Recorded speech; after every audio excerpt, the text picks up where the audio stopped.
Danes si bomo pogledali enega res največjih gradbenih podvigov v zgodovini Slovenije.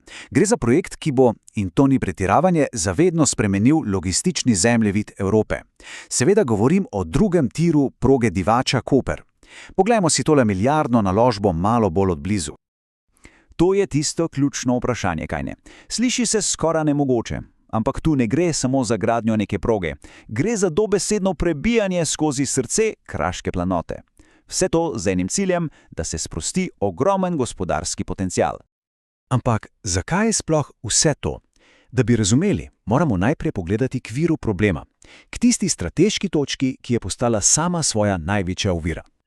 Luka Koper, to je veliko več kot zgolj pristanišče. Predstavljate si jo kot pljuča srednjeevropskega gospodarstva. To so vrata, skozi katera teče blago z Azije in celega sveta. Za države, kot so Avstrija, Madžarska, Češka, Slovaška, je to pač najbližja in najpomembnejša pot do morja. No, in ravno ta, tako ključna arterija, je imela eno samo, pravzaprav usodno oviro. Samo eno progo. In to progo, zgrajeno še v 19. stoletju, ki je dobesedno pokala po šivih. Vsak dan je bila to prava bitka z zmogljivostjo. Bitka, ki je dušila rast ne samo pristanišča, ampak cele regije. Torej, prišel je čas za rešitev. In to ne kakršnokoli rešitev, ampak za drzno, izjemno zahtevno in, roko na srce, absolutno nujno rešitev, ki bo to ozko grlo spremenila v pravo pretočno avtocesto. Ime je sicer preprosto drugi tir, a za tem imenom se skriva 27 km najsodobnejše železniške infrastrukture. In poudariti je treba, da to ni nek dodatek stari progi. Ne, to je popolnoma nova proga, zasnovana za potrebe 21. stoletja. In če govorimo o rešitvi, je ključna beseda zmogljivost. Tale številka pa pove praktično vse. 220. Toliko vlakov bo lahko po novem dnevno vozilo po tej progi. To ni zgolj izboljšava, to je pravi kvantni preskok. S tem se odpirajo vrata za rast v prihodnjih desetletjih. No, zdaj pa pridemo do tistega dela, ki se sliši skoraj kot znanstvena fantastika.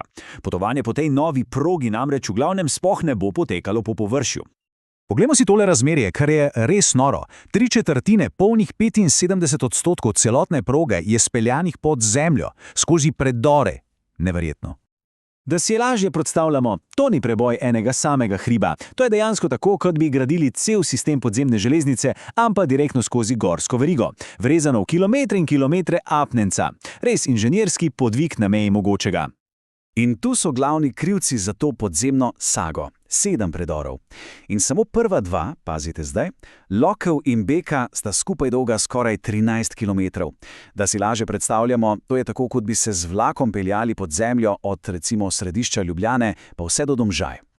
Seveda pa se postavi vprašanje, kako povezati vse te podzemne dele. No, tam, kjer se kraški svet odpre, proga tako reč poleti v zrak in zato so morali zgraditi 3 res veličastne viadukte, ki premoščajo doline. Od vseh je verjetno najbolj spektakularen viadukt Gabrovica. To je pravi inženirski ples, ker je speljan direktno pod obstoječim avtocestnim velikanom, viaduktom Črni Kal. Prizor, ki res jemlje dih in je že zdaj postal eden od simbolov celega projekta. Ampak, seveda, graditi skozi živo goro nikoli ni enostavno. Narava je imela na zalogi kar nekaj nepričakovanih presenečenj, ki so res preizkusila meje človeške iznajdljivosti. Kaj se je zgodilo? No, najprej je kraški svet pokazal svoje zobe in razkril svoje skrivnosti. Gradbenici so naleteli na celo mrežo do takrat neodkritih jam, ki jih je bilo seveda treba premostiti in zavarovati. Potem pa, kot da to ni dovolj, je v dolini Glinščice udaril še plaz, ki je ogrozil celoten odsek trase. Vsak od teh dogodkov je pomenil mesece in mesece zamud. In seveda iskanje novih inovativnih rešitev. To je bil pravi test vzdržljivosti, ki je od celotne ekipe zahteval izjemno hitro prilagajanje in ogromno strokovnega znanja. A kljub vsem oviram se projekt zdaj končno bliža ciljni ravnini.